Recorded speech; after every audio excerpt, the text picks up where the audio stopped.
안녕하세요. 더 딥다이브입니다. 혹시 그거 아세요? 8비트 컴퓨터에 푹 빠졌던 어린 소년이 어쩌다 할리우드에 그 유명한 애니메이션 스튜디오 있잖아요. 거기 핵심 개발자가 된 이야기. 아, 네. 오늘 저희가 파헤쳐볼 이야기가 바로 그 주인공이죠. 쿵푸 팬다 4 제작 중심에 있었던 한국인, 전개도 드림웍스 리드 테크니컬 디렉터, TD라고 부르죠. 그분의 이야기입니다. 맞습니다. 저희가 오늘 관련 기사들을 좀 모아봤는데요. 이걸 바탕으로 한번 깊이 들어가 보려고 해요.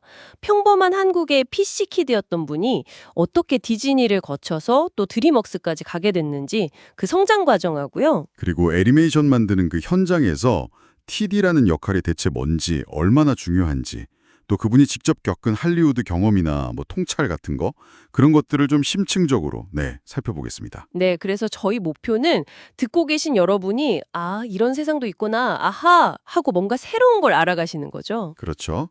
어떤 분야든 그 작동 원리나 성공 요인 같은 걸 알게 되는 그런 순간을 만들어 드리는 거. 자, 그럼 시작해 볼까요? 그 시작점, 1980년대였죠.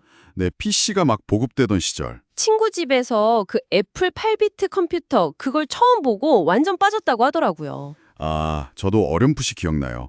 그때 컴퓨터 학원 다니고 잡지에 나온 코드 막 따라치고 당시 PC 퀴즈 문화였잖아요, 그게. 맞아요, 맞아요. 그러다 보니까 자연스럽게 그냥 컴퓨터 공학과를 가게 된 거고 어떻게 보면 정말 흥미가 전문성으로 딱 이어진 첫 단계였네요. 네, 그리고 경력 시작도 좀 특이해요. 병역 특례로 IT 회사에 먼저 들어갔는데 거기서 광고 프로그램을 개발했대요. 이때 영상 그래픽 소프트웨어 개발 이쪽으로 이제 전문성을 키우게 된 거죠. 근데 미국은 어떻게 가게 된 거예요? 유학파는 아니라고 들었는데. 그게 재밌는 지점인데 계획했던 게 아니라 우연히 미국 출장을 갔다가 그게 덜컥 미국 지사 근무로 이어지고 또 취업 비자까지 받게 된 거예요. 와, 진짜요? 완전 예상치 못한 기회가 그냥 커리어를 확 바꿔버린 거네요. 그렇죠. 인생은 정말 모르는 거죠. 그 뒤로 미국 내 일본계 기업에서 좀 일하다가 2007년에 디즈니로 옮기게 됩니다. 아, 디즈니. 거기서는 9년이나 계셨네요. 주로 어떤 걸 하셨어요? 온라인 게임 많이 하셨더라고요.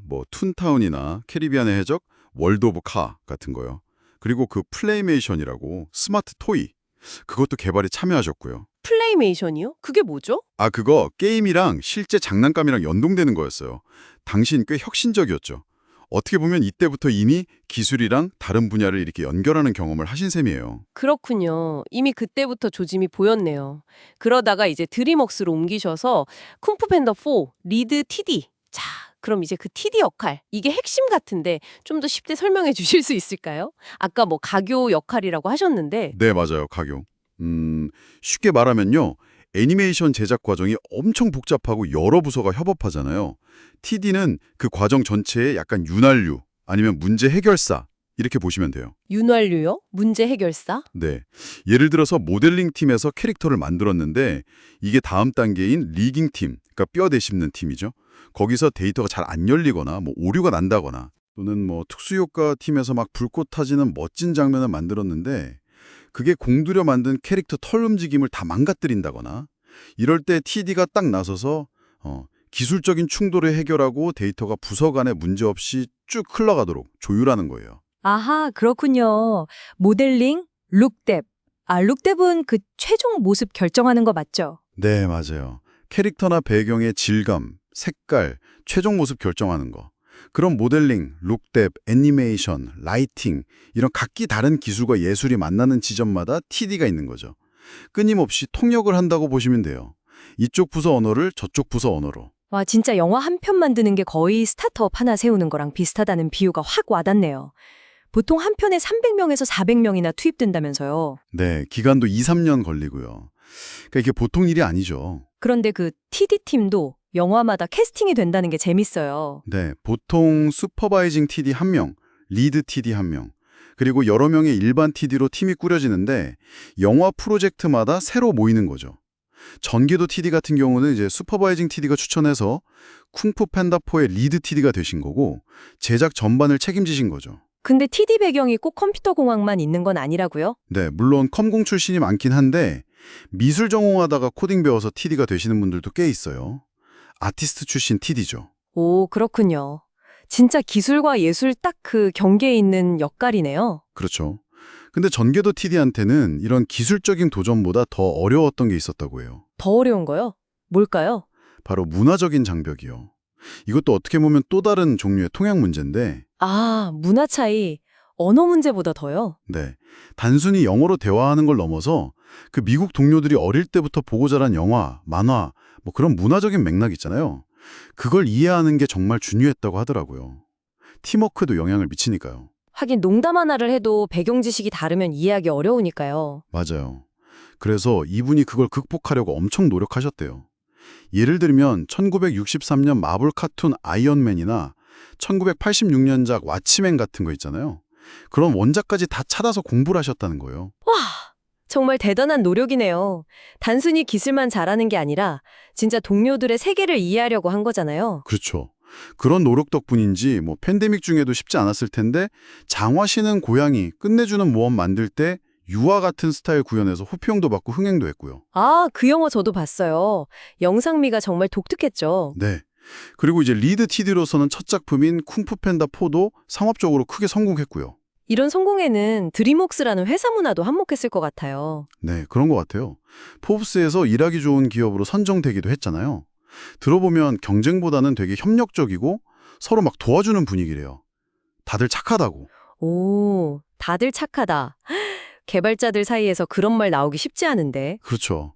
그리고 뭐 랩파티라고 제작 끝나면 하는 파티도 성대하게 하고 사내 동아리 활동도 엄청 활발하대요. 직원들이 자체적으로만 뮤지컬 만들어서 공연하고 그런다더라고요. 와, 진짜요? 분위기가 정말 좋은가 보네요. 그래서 그런지 실리콘밸리의 그 치열한 분위기보다 사람이 좋아서 드림웍스에 남는 개발자들도 많다고 하고요. 복잡한 문제를 여럿이 함께 풀어가야 하는 애니메이션 제작 환경에서는 이런 문화가 정말 중요하겠죠. 그렇겠네요. 자, 그럼 이분의 앞으로 목표는 뭘까요? 단기적으로는 슈퍼바이징 TD가 되는 게 목표라고 하셨고요. 장기적으로는 좀 더 높은 리더십 포지션, 그러니까 의사결정 과정에 직접 참여하는 역할을 하고 싶으시다고. 아, 특히 한국인으로서는 그 위치까지 가는 경우가 드물다고 들었는데 더 의미가 있어 보입니다. 네, 그래서 후배들한테 조언하는 것도 인상 깊었어요. 단순히 영어만 잘하는 게 아니라 현지 문화를 받아들이는 게 중요하다고. 그리고 자기 전문 분야에만 갇히지 말고 다른 분야와 계속 소통하는 거. 그걸 인터디파트먼트, 즉 통섭이라고 표현하면서 통역가 역할이 중요하다고 강조하셨죠. 결국 계속 잇는 능력이네요. 기술과 예술을 잇고 사람과 사람을 잇고 문화를 잇고. 네, 맞습니다. 오늘 저희가 쭉 살펴본 전개도 TD의 이야기는 정말 어린 시절의 작은 호기심이 어떻게 전문성으로 발전하고 또 끊임없는 학습과 적응을 통해서 세계적인 스튜디오의 리더를 꿈꾸게 되는지 그 과정을 잘 보여주는 것 같아요. 정말 흥미로운 여정이었어요. 특히 요즘처럼 기술, 예술, 문화가 막 융합되는 시대에는 더 시사하는 바가 큰 것 같습니다. 그렇죠. 단순히 기술만 뛰어나다고 되는 게 아니라 경계를 넘나드는 소통 능력, 그리고 열린 마음, 이게 성공의 핵심이라는 걸 보여주죠. 듣고 계신 여러분께도 뭔가 영감을 주는 그런 아하 포인트가 있었기를 바랍니다. 네, 전개도 TD는 스스로를 통역가에 비유했잖아요. 오늘 이야기의 핵심이 바로 이 비유 같아요. 자, 그럼 마지막으로 이런 생각을 한번 해볼까요? 여러분이 지금 공부하거나 일하는 분야에서 만약 여러분이 서로 다른 지식이나 부서 혹은 문화를 연결하는 그런 통역가가 된다면 과연 어떤 새로운 가치나 기회를 만들어낼 수 있을까요? 한 번쯤 고민해 보시면 좋겠습니다. 저희는 다음에 더 깊이 있는 탐구로 돌아오겠습니다.